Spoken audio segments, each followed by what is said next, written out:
Okay, today let's look into demons and demonology and ancient spirits. Clearly back in the earliest times we see mentioning of demons and spirits, and quite often they have depictions of being something that's evil, something that takes away life. And you see animal depictions on them, like this almost dragon or bat-like depiction with horns of a cow or an animal on them. Quite often a benevolent creature or something that's going to cause a lot of problems, but there are other demons that can cause fates or things that happen that are more favorable, or things that can go a different way. These are usually termed as angels or things like this, and they also too have this animal depiction to them, albeit generally more effeminate, less aggressive and less destructive, and less taking on personas of animals that bring about destruction or things that have been symbolized as that, like ram's horns, where Aries is the time of destruction, and so on, where the great wars had happened, and Taurus the bull, and how overbearing he is, things along that line, lions, and all of those depictions that you don't see really with an angel, but you definitely see whenever you see something that seems like a demon. Now, what we're going to do today is look into some of the earliest forms of demons that there ever were, and see a few forms that perhaps are something that people don't really look at as being a demon. It's not the modern depiction of such. A lot of times your demons are perhaps past relatives or someone's, or things that you knew, things that are holding you down, things that are holding you back. You have to exercise your demons. And so family members or things past, and even in olden times, things that perhaps relatives have done a long time before had followed them through time, kind of like blacks still blame white people hundreds of years after slavery, and really don't have any relation to them anymore. And other times you'll see where it seems that the demons of the world were created whenever the fallen angels had gotten with Satan, or perhaps the fallen angels had gotten with man and created giants and all these creatures that were upon the earth. But let's look at back through Egypt, back to Samaria, and see what they had for their first demons that we ever find in recorded speech. This is Pazuzu. Pazuzu is one of the major demons there, and he's the demon of the winds. And indeed, in this time, they had some intelligence to the fact that diseases could be unseen and brought on the winds. And they knew people were sick far to the west, and then they had gotten it. And they didn't know how they passed it through, and they blame it on things and demons and such. Now, if you look at this pose that he has one hand up and one hand down, and this is the as above, so below that you see.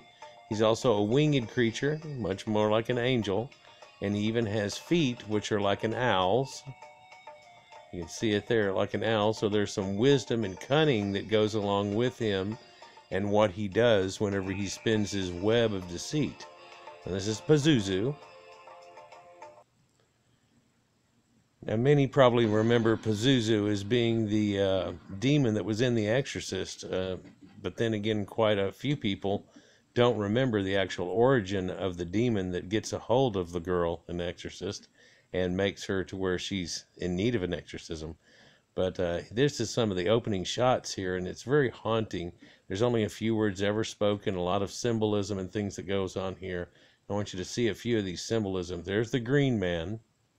There's a bird or an eagle effigy, which could go from Enlil to all types of bird deities and Horus and things like that. But so he's at these ruins here that are over in Ur, or over in Sumeria, and that is Pazuzu, and he goes to see it. Now, it's said that he also had already fought Pazuzu before in Africa, where someone else had already been demon exorcised, and then he was going to have to do it again.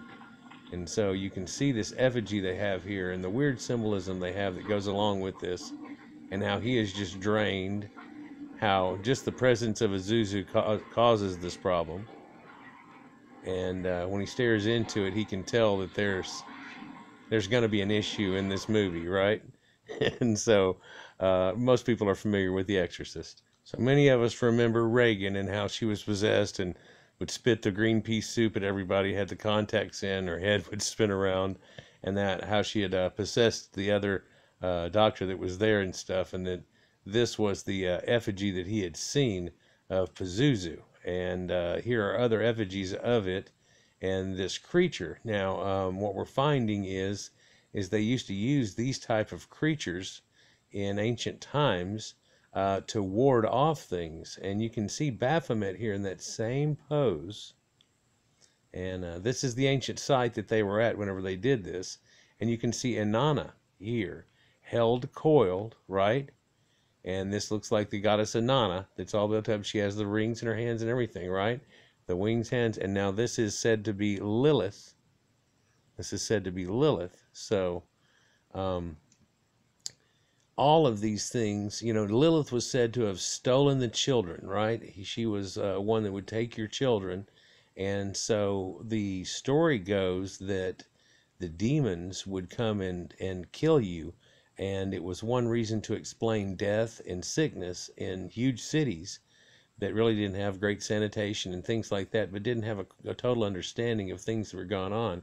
And they talked about great immortal gods that had taken over these things, and a great flood that had killed off everybody, the great Tower of Babel, and all these things come from Sumerian lands.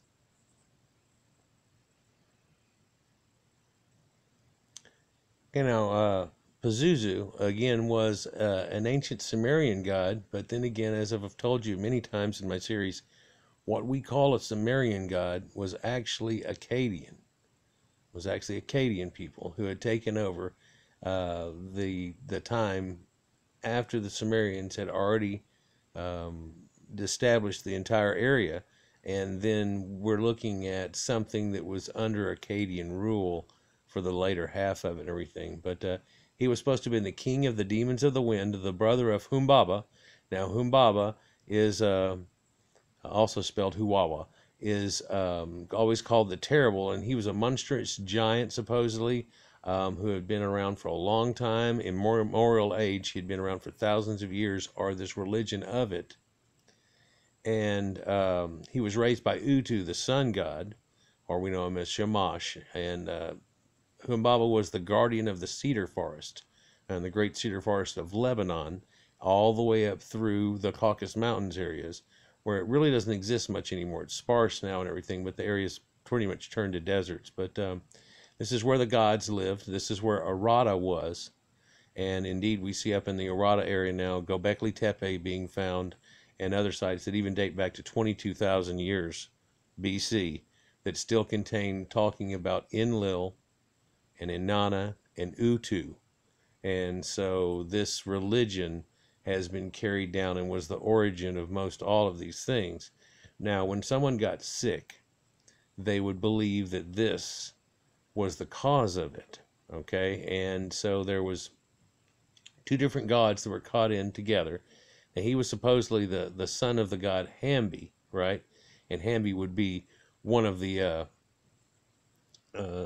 gods of disease and pestilence, pretty much, that they gave for him, because, you know, you wouldn't know how somebody would die and they would get sick, and, you know, everything from people getting toothaches to having infections to, you know, sore throats to fevers, of course. Now, there was fevers of Shamash, and that was actually just sunburn, you know, fevers of Shamash. But then there was also fevers that were related to being sick and things, and so it actually got related to these gods or these demons that they had.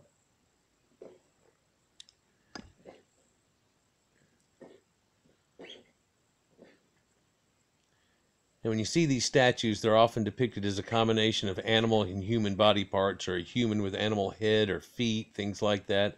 We see that through Pan, you know, and Pan is seen as being a goat-headed god, and with goat legs and things along that nature.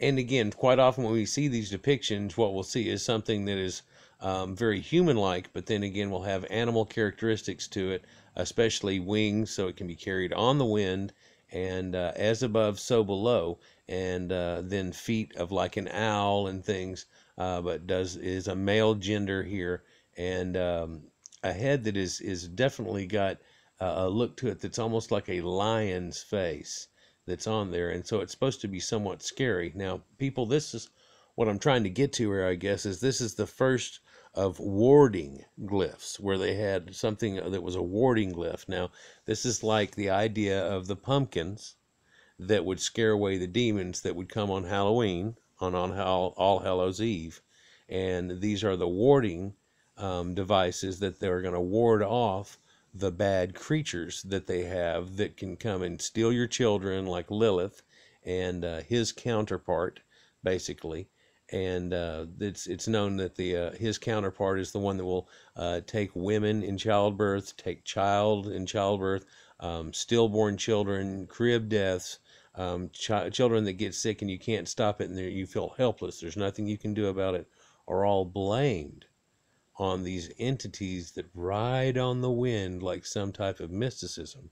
Well, now we know that we get sickness through animals and things like that, and it's quite easily possible that they knew it came from the west, the wind was coming from the west, but also they kept trading with the people of the west.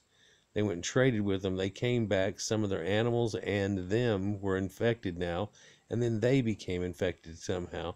And so you get this, progression, but then again, they don't have an understanding of how it works. It seems to be somewhat invisible.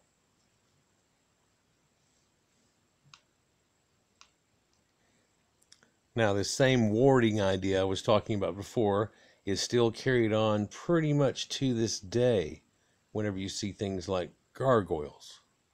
Now, gargoyles are supposed to ward off the bad spirits and things of that nature, and this feeling, this flavor that they have from that essence goes all the way back to a primordial thing that leads all the way back to 20,000 BC or further, where people have a belief in where sickness comes from and things like that. It's only modern medicine that has brought us the ideas that we know of today, and it's only been happening in the last couple of 100 years.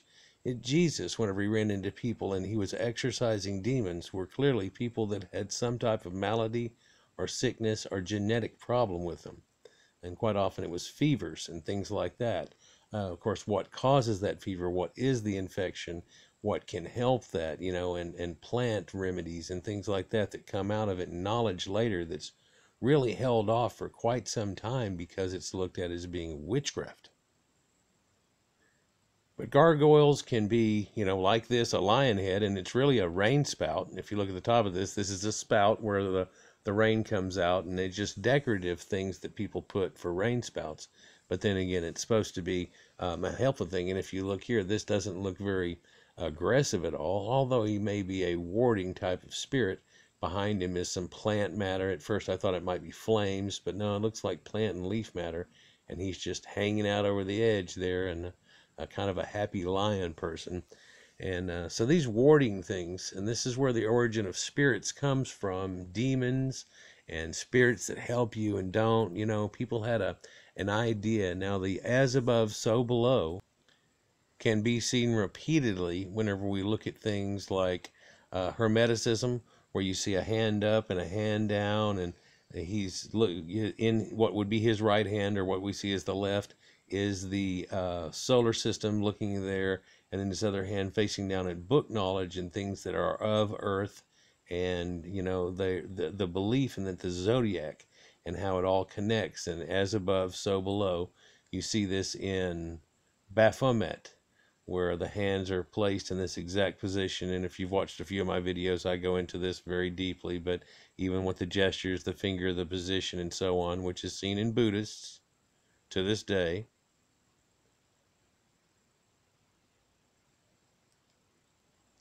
Now, Enlil was known as the ancient Mesopotamian god of air, wind, earth, and storms, and he's first attested as the chief deity of the Sumerian pantheon whenever he takes over for Enki. and he's later worshipped by the Akkadians, Babylonians, Assyrians, and Hurrians. Enlil ends up just later be calling Elil, and Ilu are gods, and it's just a blatant plastic form gods. And El is the god of the Levant. Once it comes over there, El is the one that's known as Kronos and Saturn, and ends up being the Canaanite god, and it ends up getting turned into the God of the Bible, where his name is El Shaddai.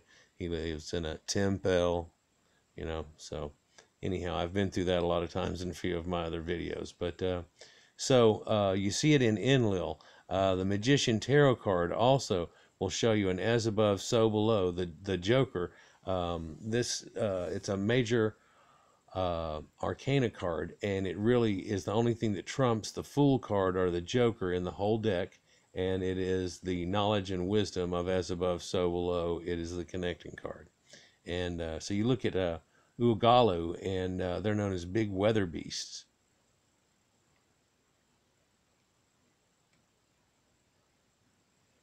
There's a better picture of them, and if you look, it's a lion-headed man and stuff. And so this is an Akkadian type thing. And Umaramu, or Big Day, it's a lion-headed storm demon. He has the feet of a bird, who's featured on protective amulets, right? So they would use these when people were sick and give them to each other. Now, the problem that I have with that is if you put this on a person and he's sick, and then he doesn't do well or dies, and then you take that amulet and then you stick it on somebody else because they're looking kind of sick, you could see how this could just be a problem. But they think they're doing good because it's an amulet. A lot of the Sumerian things, they had certain gemstones, semi-precious gemstones, that they would take and wrap around you on your arm or your hand and say that that was, leaching in. And to this day, we still think that crystals have a lot of healing properties and things that can help them out and stuff. So, looking at all these Sumerian creatures, though, here's another god. It's the god of violent storms, right? But whenever you're looking at this god here, it's more of like a storm that would cause a tornado and problems and things like that, and not necessarily the sickness. But now they also are making a correlation here to where after storms and there's death around, that there's sickness. Now they call the land of the west the land of the dead. That's where the dead go. So probably down into Egypt, cemeteries and things like that. And they say because of that effect, the death blows their way, causes them their problems through this demonic thing. And so they put up these totems and these effigies that are like gargoyles, and it's more of a protective or somewhat of a repulsive thing for whenever the bad thing comes. It's just supposed to get chased away. Like the idea of Humbaba and the big statue was just supposed to scare everybody away because it had a story of this terrible looking guy that was a giant with all these big scribbles on his face and looks kind of like some kind of Maori thing. And that's really nothing more than a gargoyle that's to keep people away from going up into that forest or trying to even, go there to cut down the trees. It's a sacred forest to the people of Arata. So here's a face in an Akkadian time, much later, just around 1000 BC that they have, and this is Pazuzu. And this is the depiction of Pazuzu that they used in The Exorcist. It's an amulet that it can hook up to a necklace, and apparently you would wear it around your neck to ward off the evil creatures. And indeed, this is a demon that you're using to do so. Well, they all were kind of demons, and there weren't any that were really called angels necessarily. The angel thing came out in the now this one does good, that one does bad. Clearly some of these major ones here did both. Like, share, and subscribe, guys. More coming on this and much more aspects of the ancient world.